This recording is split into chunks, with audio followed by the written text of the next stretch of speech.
పెట్టుకోవాలి. తర్వాత ఒక గిన్నె కుక్కర్ తీసుకొని కుక్కర్లో వేసుకోవాలి. కుక్కర్లో వేసుకున్నాక దాంట్లోకి కొంచెం పచ్చిమిరపకాయలు, ఉల్లిపాయలు, కరివేపాకు వేసుకోవాలి. తర్వాత ఒక 2 టేబుల్ స్పూన్ల అల్లం పేస్ట్ వేసుకోవాలి. తర్వాత కొంచెం ఉప్పు వేసుకోవాలి.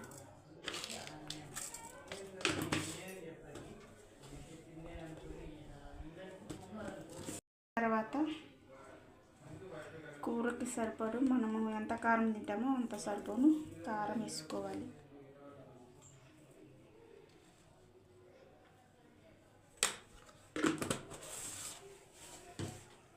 అన్నిటిని బాగా కలిసేటట్టు కలుపుకోవాలి. ముక్కలకు బాగా కలిసేటట్టు కలుపుకోవాలి. తర్వాత సరిపడా ఆయిల్ వేసుకోవాలి.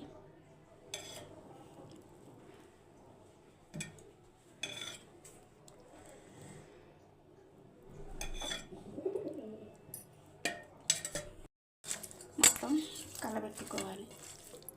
ఇట్లా అంతా మిక్స్ అయిన తర్వాతకి గ్యాస్ మీద పెట్టుకోవాలి. కొంచెం పచ్చివాసన పోయేదాకా గ్యాస్ మీద పెట్టుకుందాం.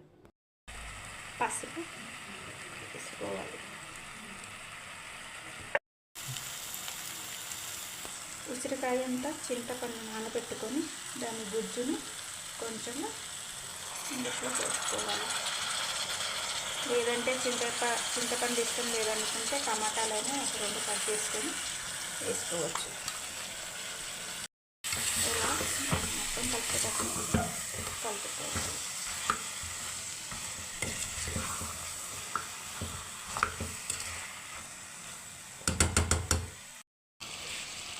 కొంచెం జీలకర్ర,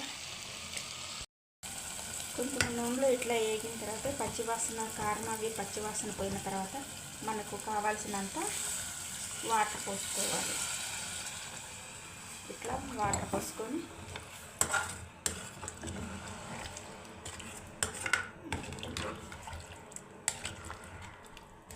మనకు కావాల్సినంత ఎసరు పోసుకోవాలి.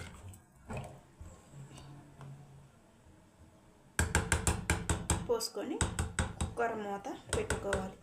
5-6 విజిల్స్ వచ్చే వరకు ఉంచుకోవాలి. ఒక 6 విజిల్స్ వచ్చిన తర్వాత మూత తీసుకొని చూసుకోవాలి. తర్వాత కలుపుకొని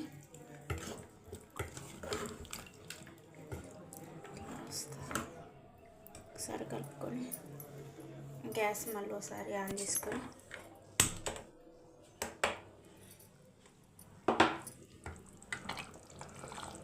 అట్లా ఉడుకుతున్నప్పుడు కొత్తిమీర వేసుకోవాలి. కొంచెం కొత్తిమీర వేసుకున్నాం. పుదీనా,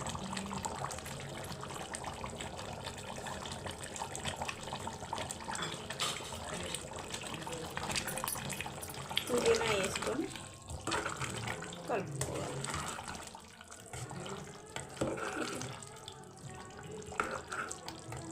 నార్మల్గా ఒక మూత పెట్టుకొని ఒక 10 నిమిషాలు ఇట్లా ఉడికించుకోవాలి. ఒక 10 నిమిషాలు ఇట్లా ఉడికించుకున్న తర్వాత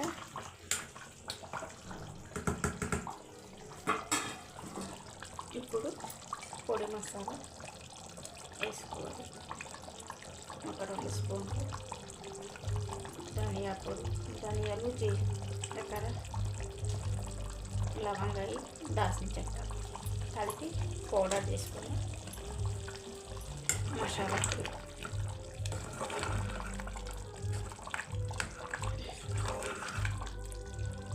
వేసి కలుపుకున్న తర్వాత ఫైనల్గా కొత్తిమీర వేసుకొని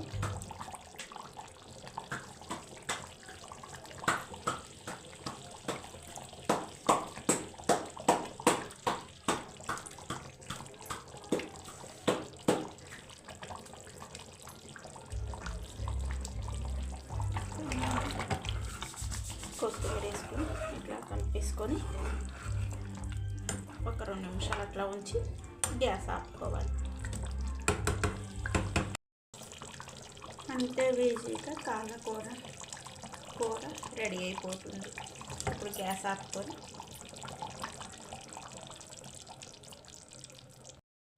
అంతే టేస్టీ కాళ్ళకూర రెడీ అయిపోతుంది. నచ్చితే మీరు కూడా ట్రై చేయండి, చాలా బాగా ఉంది. నచ్చితే ట్రై చేయండి, ప్లీజ్ సబ్స్క్రైబ్ చేయండి.